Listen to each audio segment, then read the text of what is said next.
Welcome back to This Week in Louisiana Politics. Well, as promised, joining us in studio is Louisiana's Governor Jeff Landry. Thanks for coming on the show. Thank you for having me. You bet. So we have a lot of topics we're going to discuss, but I want to drill down on the most recent news, and that is it's dealing with crime. We can get to the stats a little later, but the biggest question this week has been, will the president send National Guard troops to Louisiana? And if so, what does that look like? Well, I think everyone's making a much bigger deal than it really is as the president discusses sending National Guard troops to major cities. I think the important point here is that the president recognizes that when you put boots on the ground, things get safer. And so what the National Guard does, what those troops do, is basically give law enforcement a force multiplier.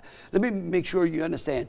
When we had the terrorist attack on New Year's Eve, or New Year's Day, in the early mornings of New Year's Day, one of the first things I did was pick up the phone and call General Freelou and said, how many troops can you give me? Why? Because we had to secure one of the largest crime scenes that the city had ever seen at that particular time. So it becomes a force multiplier.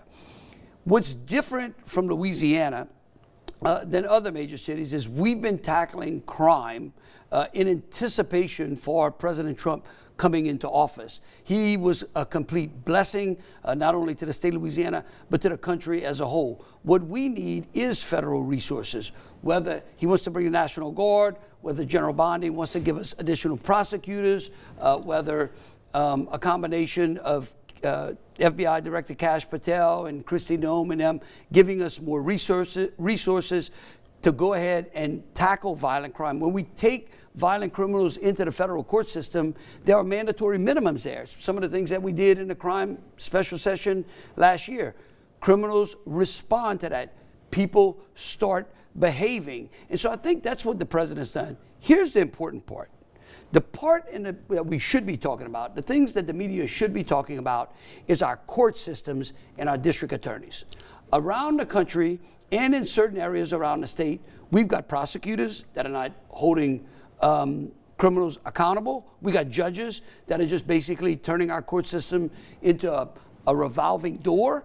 And those are the questions and the concerns that I have here in Louisiana. Now, Governor, that is one of my questions, because you've actually said holding DAs accountable, the kind of DAs that you say are doing the catch and release.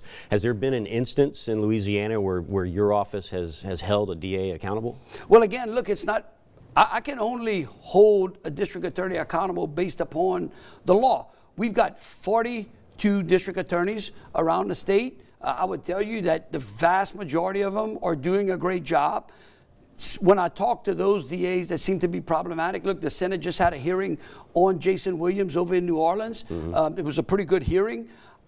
Of course, you talk to them, they say, well, it's the judges. There are some judicial districts in this state under which the judges need to start getting serious about putting criminals behind bars. I can tell you from a federal level, our federal bench here in the Middle District is not exactly the most pro-police, pro-criminal justice federal bench. Now, it's pretty hard to do things against them. They are appointed for life. But we certainly can hold them accountable, and those U.S. senators that we have certainly can lean in on them. We just did a violent crime takedown using federal assets right here in Baton Rouge, and we're going to be taking those cases to federal court, and we're going to be watching those federal judges. Is the AG also helping with some of these cases? Absolutely. Look, the Attorney General is doing a phenomenal job. Her assistance in New Orleans was a great relief. I think that was part of why we were able to take crime down. However, look, the Attorney General and the police can only do so much.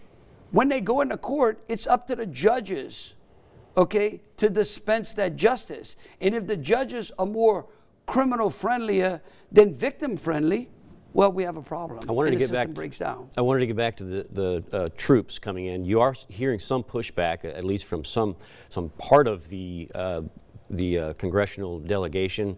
I think. Who was it? There was a congressman who said that it was militarizing the streets in New Orleans. Look, the streets of our cities, of our major cities around this country, are already a war zone. Okay, and it's because of Democrat leadership out there. I mean, we've seen it. We've seen Soros-infected money poured through our criminal justice system. This is something that's been going on for over a decade now. And what's happening today is those fruits are getting ripe and people are dying because of it. There was a special session on crime, and there was a lot of legislation that was passed, I guess the so-called tough on crime laws. Can you point to any specific law that was passed that you signed that is helping drive down crime? I think the entire package of laws that we signed, I don't think that one bill, each one of those bills were part and parcel of a bigger solution. I think we're seeing that played out. I think in many areas, when I talk to sheriffs, when I talk to chiefs of police, certainly in those that have great judicial districts where there are good judges and good DAs, they are seeing a difference and that those laws are being impactful. Does that mean we're putting more people behind bars? Yes. Why? Because those people are breaking the law. And some have speculated that the more people you put behind bars, the more it's going to cost. The bigger population we'll have in prison. So eventually, well, I didn't know there was a cost of life. Think about the number of homicides we've saved right now. New Orleans is down over 50%. So what you're saying is that we're willing to allow hundreds of our citizens to be slaughtered on our streets because we refuse to pay to put those who are shooting them in jail? Mm-hmm. What about, we addressed parole during the legislative session as well. Was yes, early release, was that eliminated? Yes, I mean, what we did was we started to try to mimic our criminal justice system on the federal system, under which you're going to do 85% of your time. It's disingenuous to victims of violent crimes or those who lose loved ones to violent crimes to not be able to know that once the person who inflicted that pain and broke that law against them, how long they're going to be in jail. The victims deserve to know that. When we did that crime session, we focused on victims and we focused on the police. Maybe we need to focus on the court system now. I don't know.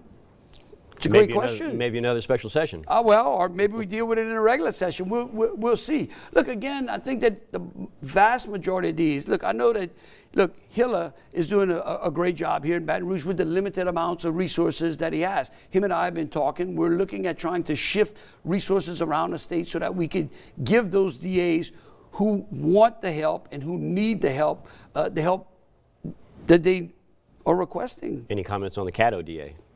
Look, I think that he's been trying more cases. Mm-hmm. I've been watching him. It's been a concern of mine. Him and I have had some sparring matches.